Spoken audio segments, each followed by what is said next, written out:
Thursday morning where everyone was logging into their favorite Senate confirmation hearing with one Linda McMahon. And she did not come alone, Neil. No, she was joined by daughter Stephanie, son-in-law Paul Levesque, and off to the side Shane McMahon as well, who joined her. So pretty much it was absolutely impossible to miss, especially Paul Levesque and Stephanie McMahon, who were literally there in the shot for every single one of Linda McMahon's answers. And it was kind of funny because there were Triple H tweets going out at the same time promoting NXT. Yeah. So I would just like to believe that he was actually tweeting from his phone, because this was a 2.5-hour session, and I would love to be in the mind of Paul Levesque and what he was absorbing during this Q&A session. I enjoyed one or two of the social media posts. There was one, someone very intrepid had been watching the whole thing very carefully for, just a little snippet where Triple H, kind of talking of absorbing, eyes the water bottles, and it's kind of, he's just thinking about wanting to do his spot, in the middle of this hearing. I don't know. It began well enough with Triple H actually slightly out of shot, but as you said, like as this thing went on, and I did watch quite a bit of it myself because I'm a bit of a political nerd when it comes to U.S. politics. How many protesters were you there for? Do you know how many protesters were removed from the room? Was it 3 or I think it was 4 by the end. Right. Of it. Okay.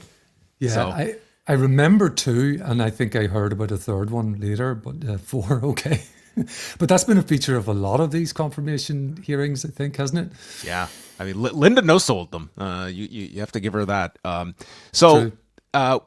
I mean, the main thing here was obviously you knew that the substantive topic was going to be, her role as overseeing the Department of Education and what is going to become of the Department of Education in the U.S. And you could certainly see from a lot of the senators voicing their concerns on the Democratic side. I mean, on the Republican side, you could not get more contrasting kind of views towards, if there was like unifying messages, it was just that the education system, it does need an overhaul. There are very like low grades that they are, or test scores that they are reflecting upon. So we're not get into all the nuances of the Department of Education, but the topic of the Ring Boy lawsuit, was it going to be brought up? And in fact, it was by Senator Tammy Baldwin, who was giving her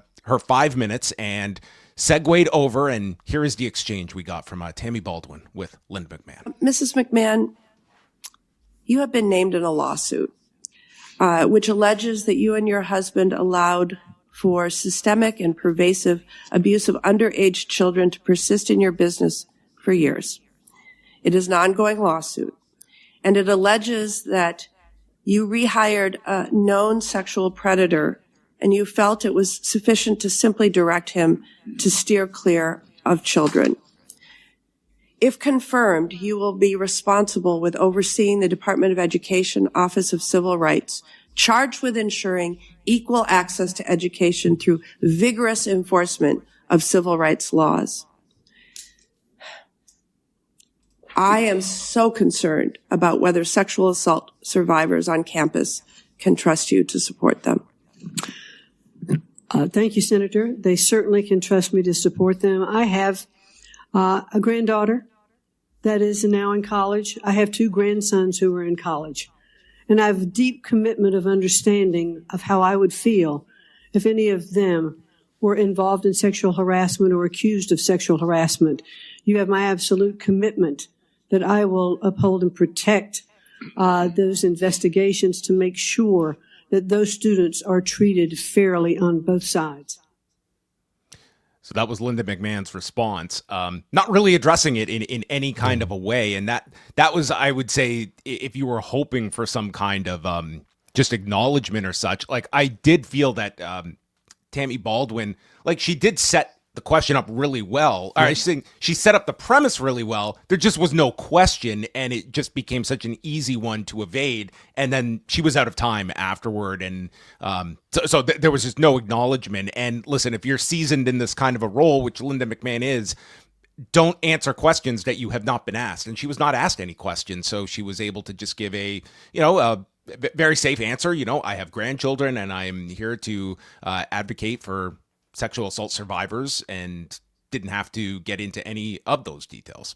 Yeah, that was my feeling too. Watching this was that Tammy Baldwin had done a very good job in setting up a tough question and then didn't ask a tough question. So I would be amazed if Linda had not been prepared behind the scenes before this confirmation hearing for she had to be prepared for that, because it was constantly brought up. It was only a question of who would be bringing it up, and that was the only reference to it in this. So it really does give you a sense of just and granted, this is they're looking at someone that's overseeing the Department of Education. That's a very important role, and that was their focus in this. But yeah, at least that was really the only reference you had to it. So there wasn't a whole lot to discuss. I don't imagine she is going to face any potential, blowback or not be confirmed pretty convincingly. Like it's just, I would say, as definite as any of the nominees have been. Linda McMahon should absolutely not face any pressures, or I just expect this to go through pretty seamlessly. Agreed. I feel that I almost, I don't want to get too political, but I almost feel that the Matt Gaetz situation was sort of set up to find someone completely unacceptable even to congressional Republicans.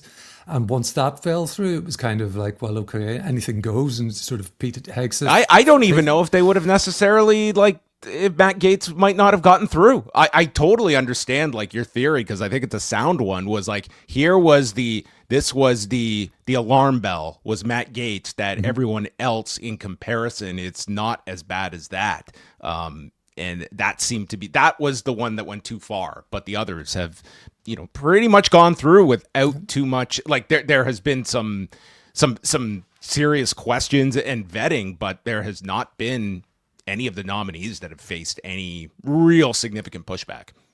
Agreed. Yeah. And I feel that, yes, there will be opposition to Linda's confirmation, but probably more so on things like Title IX and sexual harassment protections and minimum pay for teachers, the sort of things that Bernie Sanders was bringing up. Could not give a definite answer if they will include African American studies in school. She'll have to look into that. She'll get back to them, I think. Yeah. It's like the Twilight Zone, dude. It's just wild. We will kind of stay on this, because the night before, NBC put out a pretty lengthy article talking about Linda McMahon and dedicating a lot of time to the Ring Boy lawsuit that she is a defendant in, along with Vince McMahon and the WWE. And from the article, it reads, "At issue, these people say, is her commitment to safeguarding children and overseeing Title IX, which protects students against discrimination amid allegations in an October lawsuit that she was involved in turning a blind eye to child sex abuse at the hands of a World Wrestling Entertainment employee during her tenure as an executive at WWE. An attorney for McMahon has denied the claims. McMahon isn't accused of sexual abuse." They interviewed a sister of an alleged victim who told NBC, quote, "She let a pedophile run through her company." They said, as her voice was breaking with emotion. "She spoke on the condition of anonymity to protect the identities of some of the John Does. Quote, she knew better. It was her duty to report this to the police and have that man arrested." In a statement denying the allegations against McMahon, her attorney, Laura Brevetti, said that, quote, "this civil lawsuit, based upon 30-plus-year-old allegations, is filled with scurrilous lies, exaggerations, and misrepresentations regarding Linda McMahon. Ms. McMahon will vigorously defend against this baseless lawsuit and without doubt ultimately succeed," end quote. A ring boy, who is a plaintiff in the lawsuit, told NBC News that he suffered physical and sexual abuse by Mel Phillips, who died in 2012. Quote, "It definitely was not a safe place for a child to be," said the former ring boy who requested anonymity because of the alleged abuse that took place when he was a minor. He said it was exciting to be part of WWE and to meet the wrestlers and be on the road and do things that normal kids didn't get to do. But he said that Phillips could strike out at any time. He would force himself on us. He would just throw you down on the ground and use wrestling to sexually abuse the boys.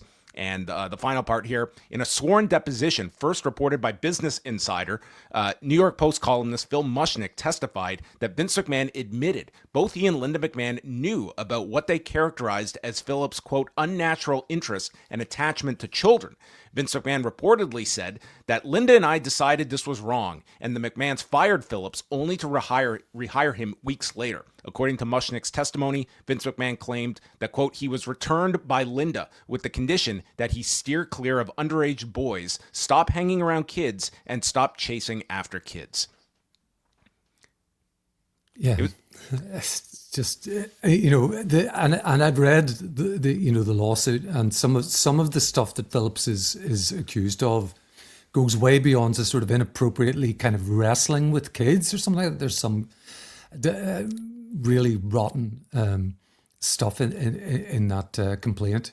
It goes much beyond the way it had been, painted for years, where it was just this term that, he had a foot fetish to almost like minimize, like when you read this lawsuit, like it is very graphic depictions and descriptions of sexual abuse involving some of minors as well that is outlined in this lawsuit. So I bring this up to say this is probably the most prominent outlet that's really dived into it, especially since the lawsuit occurred, like in NBC. Like this even, like they had reached out to Bernie Sanders. This was, again, the night before the confirmation hearing and such.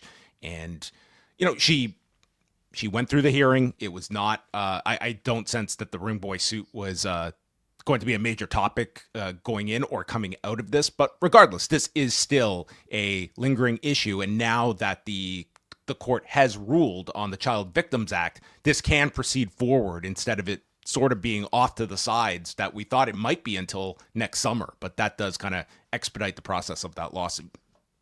Absolutely, yes. And I remember well when, is it Greg Gutzler? Yes. Gutzler? Yes, with one of the attorneys representing the John Does. Was on Pollock and Thurston and did, I thought, performed on that show tremendously. So it'll be interesting to see how this proceeds. If you like this video, consider joining our Patreon, the Post Wrestling Cafe.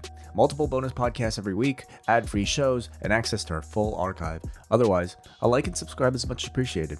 Thank you for watching.